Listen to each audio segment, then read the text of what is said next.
August 3rd, 1944. The village of Chambois, France, was dying in slow motion. The morning sun climbed over fields that had once grown wheat, but now grew only craters and corpses. The air was thick with the smell of cordite, burning wood, and death that had sat too long in the summer heat. Smoke from destroyed vehicles drifted across the landscape like funeral shrouds, turning the sky a sickly yellow-gray.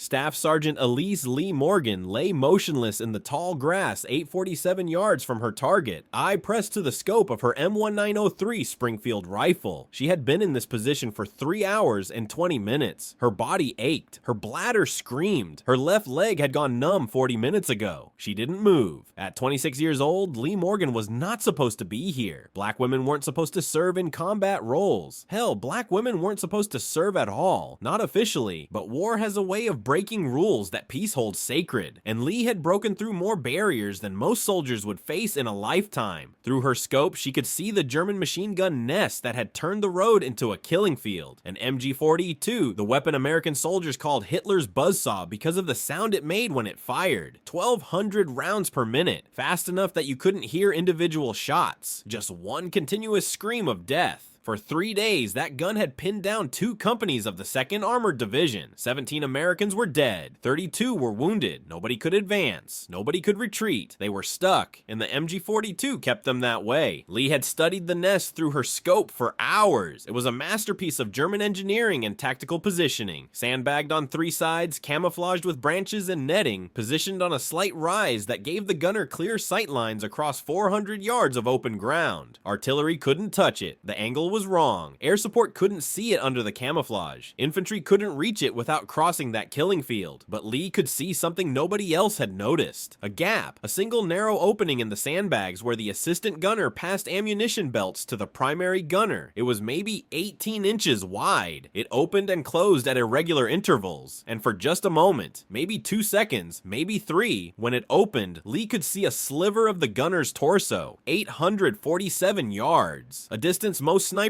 wouldn't attempt. Wind gusting from the southwest at 8 to 12 miles per hour. Heat shimmer rising from the ground, creating optical distortion, and a target window the size of a shoebox that appeared and disappeared without pattern. Captain James Rutherford, her commanding officer, had told her it was impossible. Lee, I've seen you make shots nobody else can make. But this is suicide math. You can't even see the target consistently. She'd looked at him with those steady brown eyes that never wavered and said quietly, "Sir, I can make the shot. I just need you to trust me." He'd hesitated, then nodded. "You've got one chance. After you fire, they'll know exactly where you are. The MG-42 will tear this position apart, so you better not miss." Lee had smiled, just barely. "I don't miss, sir." Now, 3 hours later, lying in the grass with the sun climbing higher and the sweat running down her spine, Lee waited. She'd already made the range calculations, accounted for wind drift, adjusted for the slight downhill angle. The math was done. The preparation was complete. All she needed was the moment. Through the scope, she watched the gap in the sandbags. Closed, closed, closed. Then, there. It opened. She could see movement inside. Not enough. The gap closed again. Her finger rested lightly on the trigger. Her breathing slowed to 4 counts in. Hold, 6 counts out. Her heartbeat settled into the rhythm she'd trained for years to achieve. The space between beats where the body goes absolutely still. The gap opened again. This time, she saw him. Just a sliver of field gray uniform, a portion of torso, the edge of an arm. 3 inches of target at 847 yards. Lee Morgan took a breath, held it, and squeezed the trigger. If you're enjoying this deep dive into the story, hit the subscribe button and let us know in the comments from where in the world you are watching from today. Meet Elise Morgan, the shooter they tried to erase. Before the war made her a ghost in the grass with a rifle, before France, before the army reluctantly gave her a uniform, Elise Morgan had been a girl who grew up hunting in rural Georgia with her grandfather. She was born in 1918 in a small town outside Albany, the daughter of a school teacher and a railway porter. Her grandfather, Samuel Morgan, had been a Buffalo soldier in the Spanish-American War, and when he came home, he'd brought with him a Springfield rifle and a belief that every person, regardless of what the world said about them, had a right to defend themselves. He'd taught Lee to shoot when she was 8 years old, not casual plinking at cans, but real marksmanship, breathing control, trigger discipline, reading wind, calculating distance by eye, compensating for light and heat, and the 1,000 tiny variables that separated good shooters from great ones. By the time she was 16, Lee could consistently hit a playing card at 200 yards with iron sights. By 18, she'd won 3 regional shooting competitions, though she'd had to enter under her grandfather's name because black women weren't allowed to compete officially. When Pearl Harbor was bombed in December 1941, Lee tried to enlist. She was 23 years old, a crack shot, and ready to serve. The recruitment officer had laughed in her face. "We don't take colored girls, honey. Go home and roll bandages or something." She'd tried again in 1942, rejected. Again in early 1943, rejected. But by late 1943, the war was grinding up men faster than America could train them. The army was desperate, and desperation makes people flexible. Lee finally got her chance through a bizarre bureaucratic accident. An experimental program was being quietly tested, allowing black women to serve in limited support roles overseas. It was supposed to be clerical work, nursing, logistics. But there was one slot for marksman instructor to train soldiers in basic rifle competency. Lee applied. She didn't mention that she'd been rejected 3 times. She submitted a shooting resume that made recruitment officers blink twice. She showed up to the qualification test with her grandfather's old Springfield and proceeded to outshoot every man on the range by a margin that bordered on embarrassing. They gave her the slot, barely, reluctantly, with the understanding that she would teach, not fight, that she would stay behind the lines, not anywhere near combat, that she was an experiment that could be terminated the moment it became inconvenient. Lee said yes. She knew how this worked. You got your foot in the door however you could. Once you were inside, you made yourself indispensable. She shipped out to England in February 1944. By June, she was in France. And by July, when a sniper team in the 2nd Armored Division lost 2 men to German counter-snipers and needed immediate replacement, Lee was the only qualified marksman within 20 miles. Captain Rutherford had been desperate enough to ignore regulations. "I don't care if you're purple with pink stripes, Morgan. Can you shoot?" "Yes, sir. I mean really shoot. Combat distances, moving targets, under fire." Lee had looked him dead in the eye. "Sir, I've been shooting since before some of these boys knew how to walk. Give me a rifle and a target, and I'll show you what I can do."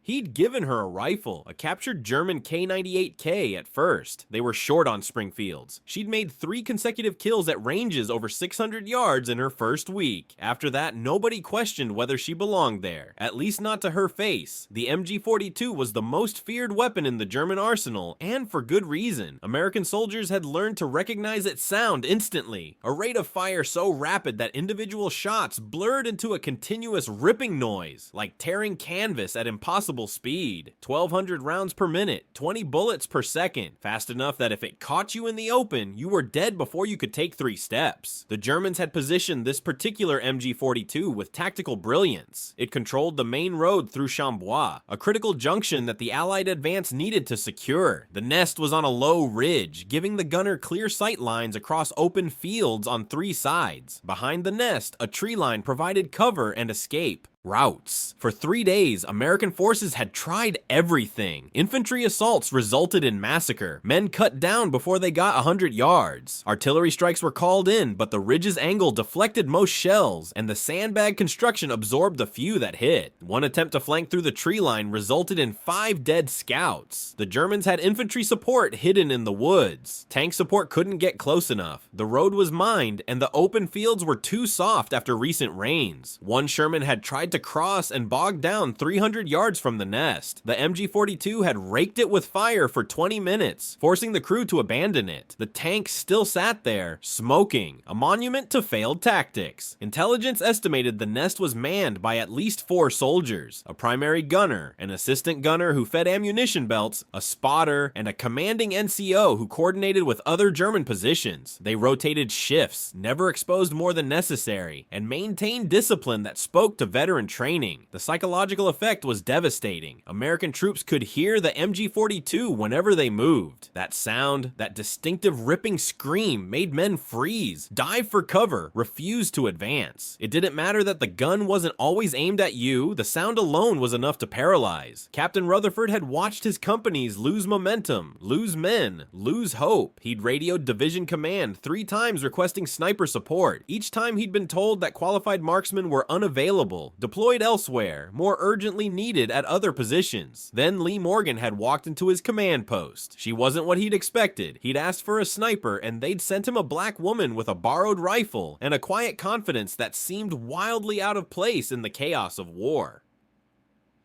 "You're the sniper?" he'd asked, not bothering to hide his skepticism. "I'm a sniper, sir. Whether I'm your sniper depends on whether you're desperate enough to give me a chance." Rutherford had studied her for a long moment. Then he'd handed her a set of binoculars and pointed toward the ridge. "See that position? That gun has killed 17 of my men. Can you kill it?" Lee had glassed the position for 10 minutes, studying angles, distances, sight lines. Finally, she'd lowered the binoculars. "I can kill the gunner, but I need time to find the shot." "How much time?" "As long as it takes to find the opening." "And if there isn't one?" Lee had looked at him with those steady eyes. "There's always an opening, sir. I just have to wait for it." That had been 3 days ago. Since then, Lee had been observing, calculating, waiting, watching the patterns of the German crew, noting when they changed shifts, when they got sloppy, when discipline wavered in the afternoon heat. And she'd found the gap, that 18-inch opening where the assistant gunner passed ammunition. It wasn't much, but it was enough. For a shooter like Elise Morgan, enough was all she needed. The first time Death War Field, Gray Lee's first kill had been 11 days earlier, on July 23rd, outside the town of St. Lo. She hadn't been looking for it. She'd been assigned to teach rifle maintenance to a replacement company when a German sniper had opened fire on the motor pool, killing a mechanic and wounding 2 others. The shots had come from a church steeple 400 yards away. 3 officers had tried to organize a response, shouting contradictory orders while men dove for cover and returned fire blindly at a target they couldn't see. Lee had been standing near a supply truck when the 3rd shot cracked past her head, close enough that she felt the pressure wave on her cheek, close enough that she understood with perfect clarity that the German sniper was going to keep killing until someone stopped him. She'd grabbed the nearest rifle, a M1 Garand, checked that it was loaded, and moved to a position with a clear line of sight to the church. She hadn't asked permission. She hadn't announced her intentions. She'd just acted. Through the iron sights, she'd scanned the steeple. There, a glint of glass, scope lens catching sunlight. Amateur mistake. The German sniper was good, but not careful enough. Lee had taken 3 breaths. On the 4th, she'd fired. The Garand's recoil had kicked hard against her shoulder. Through the sights, she'd seen the flash of impact, the scope lens shattering, the brief silhouette of a body falling backward into darkness. The shooting had stopped. Captain Rutherford had found her there 2 minutes later, still in position, rifle cooling. "Who took that shot?" "I did, sir." He'd stared at her. "You hit a sniper at 400 yards with a Garand in a steeple?"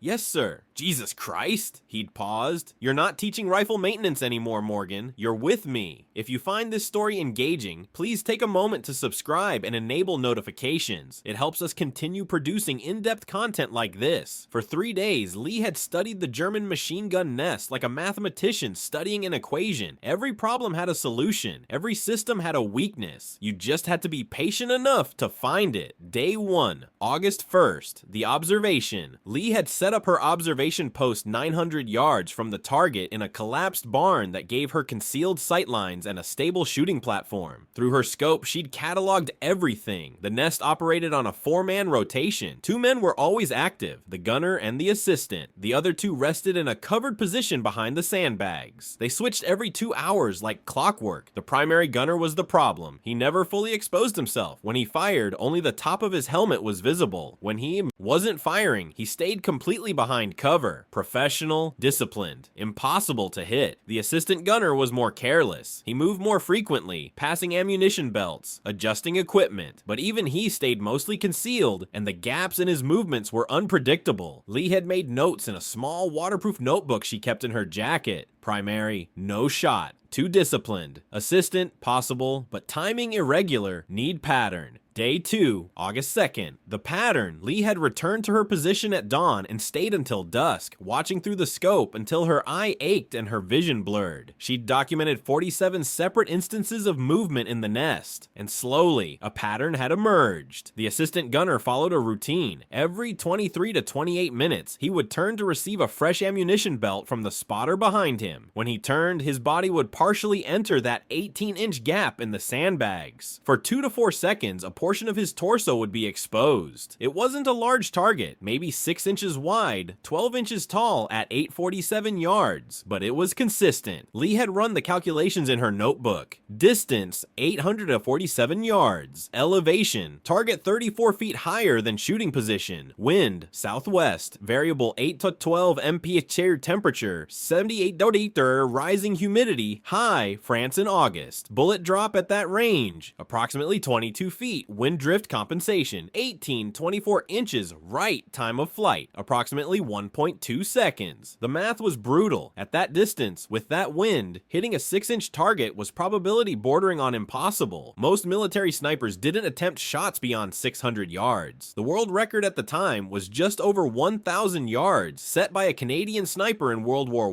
I, but Lee had been hitting moving targets at 500 yards since she was 16. She'd made 600-yard shots in competition that judges had to verify with spotting scopes because they didn't believe them. She understood ballistics the way musicians understand notes. Intuitively, instinctively, the shot was possible. Barely, if everything went perfect. Day 3, August 3rd. The preparation. Lee had arrived at her position 2 hours before dawn. She'd wanted time to let her body settle, let her breathing calm, let her mind enter that quiet space where nothing existed except the rifle, the target, and the space between. She'd made her final preparations methodically, cleaned the rifle bore thoroughly, ensuring no fouling that might affect accuracy, checked the scope mounting, ensuring no looseness or shift, counted her ammunition, selecting the 5 rounds with the most consistent weight and condition, noted wind direction by watching grass movement and heat shimmer, calculated and recalculated her holdover and windage adjustments. Then she'd settled into position and waited. The first time the gap opened that morning, she'd been tempted to take the shot immediately, but the light was wrong. Too much shadow in the nest, making range estimation uncertain. The second time, the wind had gusted unexpectedly, swirling leaves across the field. Not reliable. The third time, she'd been about to fire when a different soldier had moved into view, blocking the assistant gunner.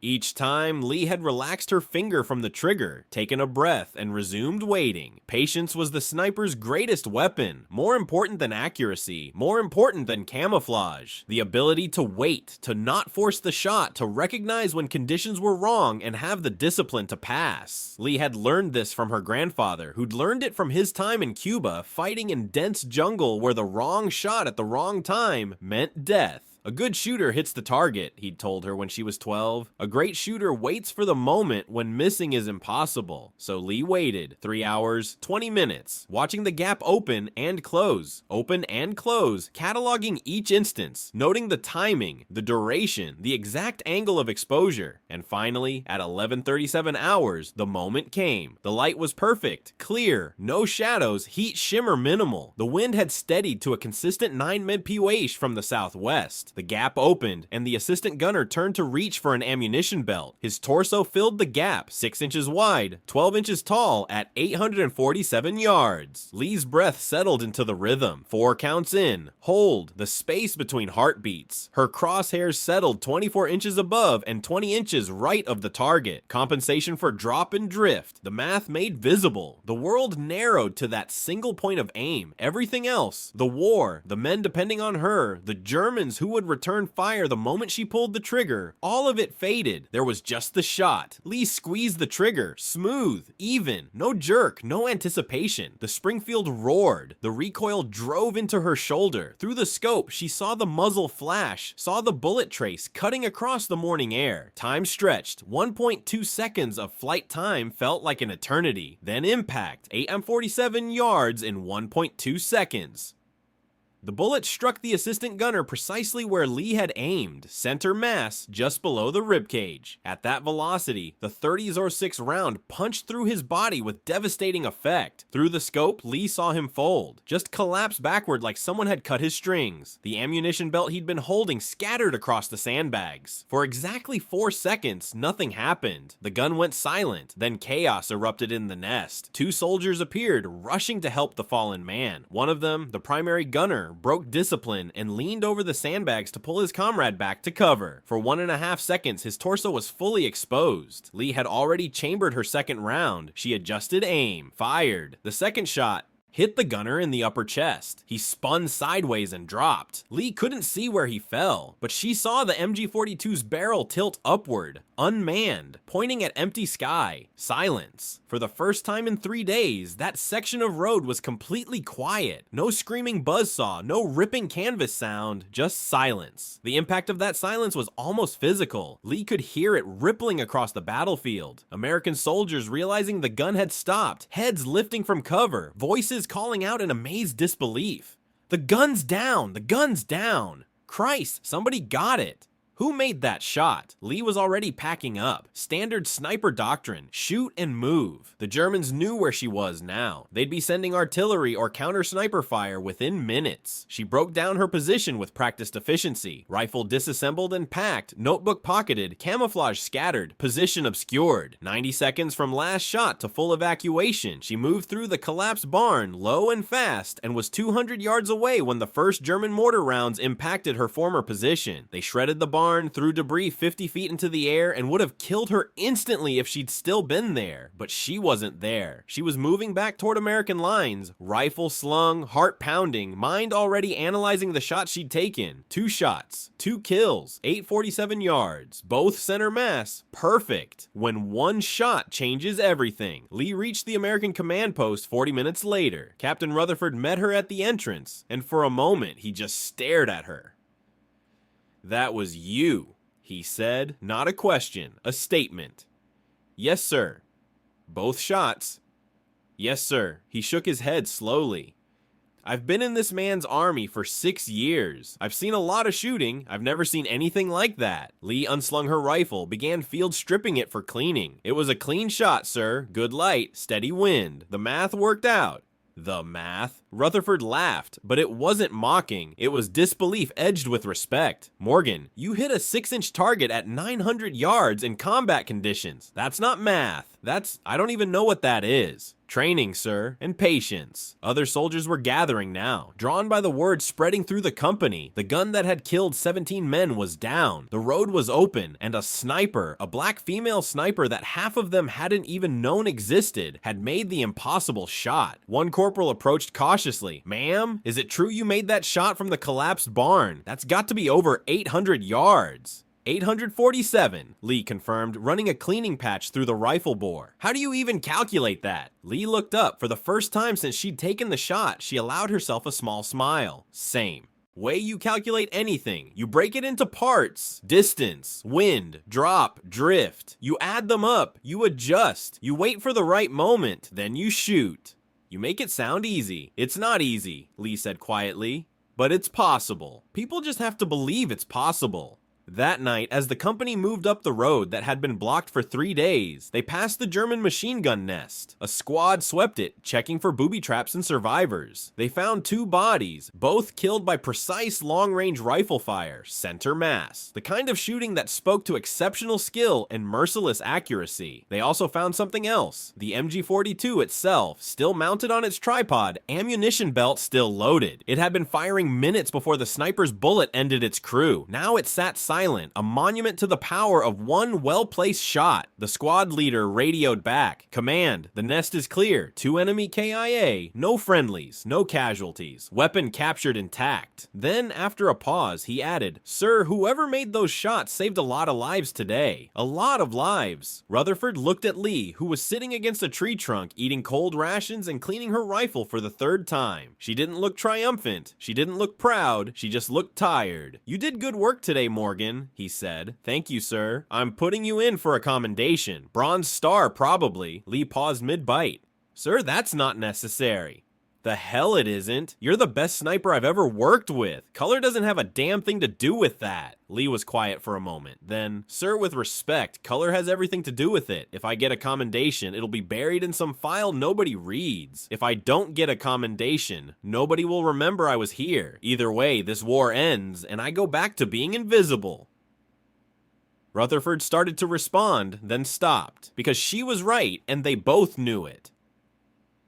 Maybe, he said finally, but for what it's worth, I'll remember, and so will every man who would have died crossing that road if you hadn't made that shot. Lee nodded. That was enough. It had to be. The story of the 847-yard shot spread through the 2nd Armored Division like wildfire. Soldiers talked, word traveled. Within 48 hours, 3 other companies had requested sniper support from that shooter who killed the MG-42. Lee found herself reassigned from company to company, moving wherever she was needed. She wasn't officially a sniper. Her records still listed her as marksmanship instructor. But on the battlefield, records didn't matter. Results did. Over the next 6 weeks, Lee made 23 confirmed kills, each one documented by officers or fellow soldiers, each one at distances that made other snipers shake their heads in disbelief. A German officer at 723 yards, coordinating a counterattack. A mortar team leader at 654 yards, preparing to shell American positions. A sniper in a bell tower at 891 yards, the longest confirmed shot of her career. Each kill saved American lives. Each shot opened a path forward. Each trigger pull demonstrated what was possible when skill met opportunity, but the military bureaucracy didn't know what to do with her. She was black. She was a woman. She was technically not supposed to be in combat at all, and yet she was consistently outperforming every male sniper in the division. Some officers embraced her. Others pretended she didn't exist. A few actively tried to have her transferred out, arguing that she was a distraction or inappropriate for frontline service.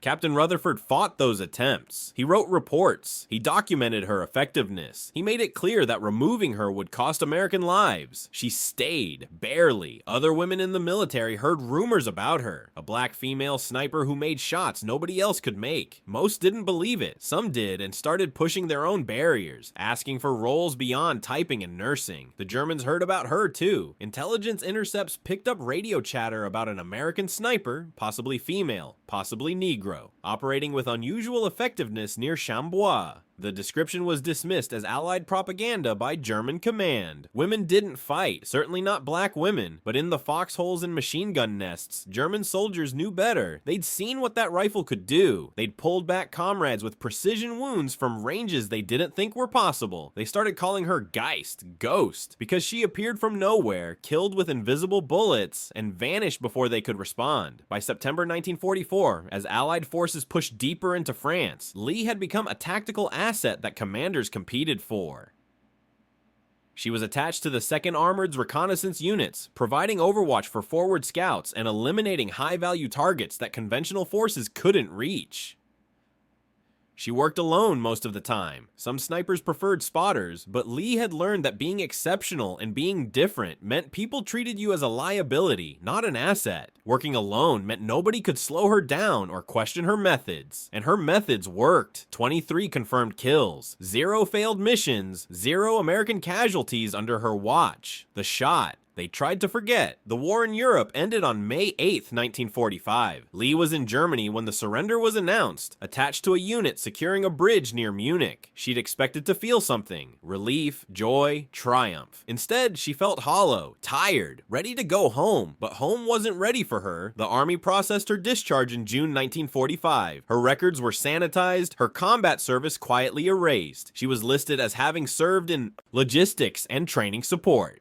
No mention of sniper work. No mention of 23 kills. No mention of the 847-yard shot that had become legend in the 2nd Armored. The Bronze Star that Captain Rutherford had recommended, denied. The official reason was never stated, but Lee understood. Black women weren't heroes. They were inconveniences. She returned to Georgia in July 1945. No parades, no recognition, just a bus ticket and a discharge certificate that told half-truths. She tried to go back to normal life, tried to forget the weight of the Springfield in her hands, the feeling of the trigger breaking clean, the sight of men falling through rifle scopes. She couldn't. She struggled with nightmares, with hypervigilance, with the 1,000 invisible scars that combat leaves on people who are told they should be grateful to have served at all. She tried to tell her story, contacted newspapers, tried to speak at veterans events. She was turned away more often than not. Some editors told her flat out, nobody wants to hear about colored girls with rifles. So she stopped trying. She married in 1947 a teacher named Marcus Williams who'd served in the 761st Tank Battalion. He understood combat. He understood why she woke up at night with her hands in firing position. They had 2 children. Lee worked as a high school teacher, then a principal. She never mentioned the war to her students, never mentioned France or Germany or the machine gun nest at Chambois. Her service became a secret she kept locked away, something that belonged to a different life, a different version of herself that America had needed briefly and discarded quickly. Captain James Rutherford tried to preserve her legacy. He wrote after-action reports that documented her effectiveness. He submitted testimony to military historians. He argued that her service deserved recognition. His reports were filed away, unread. In the 1950s, during the McCarthy era, his advocacy for a black female sniper was quietly noted as potentially problematic. He was passed over for promotion and eventually retired. The 847-yard shot became a story told in veterans halls and VFW posts, but always anonymously. I heard about a sniper who took out that MG42 at Chambois. Hell of a shot. Some say it was over 800 yards. Nobody mentioned her name. Nobody mentioned her race or gender. The shot existed. The shooter was erased. The long shadow of excellence Elise Morgan died in 1998 at age 80 in Atlanta, Georgia. Her obituary mentioned her career as an educator. It mentioned her community service. It mentioned her 2 children and 5 grandchildren. It did not mention that she had been one of the most effective snipers in the European theater of World War II. But in 2003, 5 years after her death, a historian researching black servicewomen in World War II discovered a box of documents in the National Archives. Buried among thousands of unprocessed files from the 2nd Armored Division were Captain Rutherford's after-action reports. They documented everything. 23 confirmed kills, multiple long-range engagements, and 1 shot, 847 yards, August 3rd, 1944, Chambois, France, that had ended the deadliest machine gun position in the sector. The shooter, Staff Sergeant Elise Morgan, 26, of Albany, Georgia. The historian published the findings in 2007. The story finally emerged, 65 years late, but intact. News outlets picked it up. Veterans groups confirmed details. Men who had served in the 2nd Armored came forward with their own memories of the quiet black woman with the Springfield who could shoot like nobody we'd ever seen. In 2010, the Army conducted a review of Lee's service record. They concluded that her combat effectiveness had been systematically underreported and that her contributions had been administratively minimized due to discriminatory practices of the era.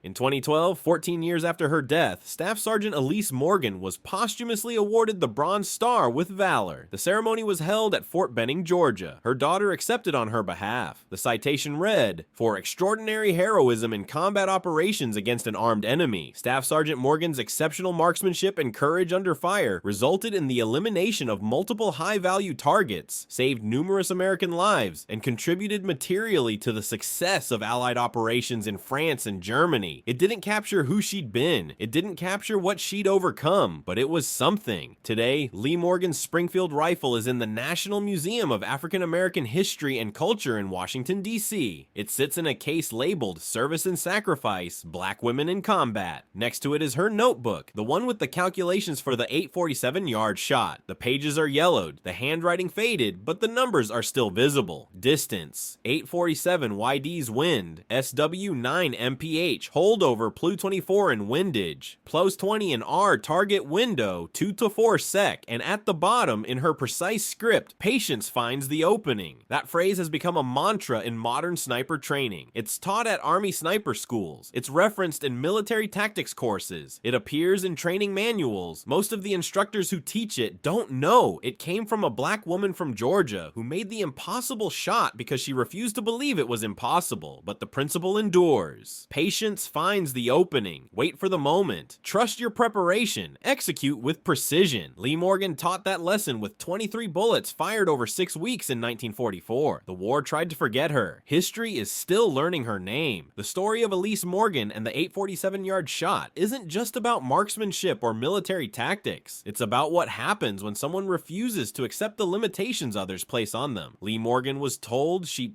couldn't serve. She served anyway. She was told she couldn't fight. She fought anyway. She was told women couldn't shoot like that, especially not black women. She made the shot anyway. 847 yards. A machine gun nest that had killed 17 American soldiers. One bullet, one moment of perfect execution, and suddenly the impossible was done. What makes this story extraordinary isn't just the technical achievement, though shooting a 6-inch target at that distance with 1940s equipment is astonishing by any standard. What makes it extraordinary is the context. Lee Morgan succeeded in a system designed to exclude her. She excelled in a role she was never supposed to occupy. She saved lives that would have been lost if she'd accepted the boundaries placed on her existence. And for decades, her reward was erasure. The shot existed in memory and legend. The shooter was conveniently forgotten. This pattern repeats throughout history. Contributions made by those on the margins are minimized, documented poorly, or attributed to others. Not because the contributions weren't real, but because acknowledging them challenges comfortable narratives about who gets to be a hero. But the truth has a way of surviving. It sits in archives, waiting to be discovered. It lives in the memories of people who were there. It persists in the systems and practices that successful innovators leave behind, even when their names are forgotten. Lee Morgan's legacy isn't just the 23 confirmed kills, or the Bronze Star awarded 14 years after her death. Her legacy is the principle she proved, that excellence doesn't care about the demographic categories we use to limit it. When the moment came, when American soldiers were dying and nobody else could make the shot, what mattered wasn't her skin color or her gender. What mattered was whether she could do the job. She could, and she did. 847 yards, one shot, one moment when preparation met opportunity and impossible became done. The machine gun fell silent, the road opened, lives were saved, and for just that moment, all the barriers that said she shouldn't be there, couldn't do it, didn't belong, all of them became irrelevant in the face of demonstrated competence. That's the lesson. Not about war or snipers or World War II specifically. The lesson is about what's possible when people are judged by what they can do rather than who they're assumed to be. Elise Morgan spent 53 years being invisible. She spent 6 weeks in 1944 being indispensable. History tried to remember only the invisibility, but the shot, that perfect, impossible, undeniable shot, refuses to be forgotten. 847 yards, August 3rd, 1944, Chambois, France. One woman, one rifle, one moment of absolute mastery. The Germans called the MG42 Hitler's buzzsaw because nothing could stop it, until someone did. Thank you for watching. For more detailed historical breakdowns, check out the other videos on your screen now, and don't forget to subscribe.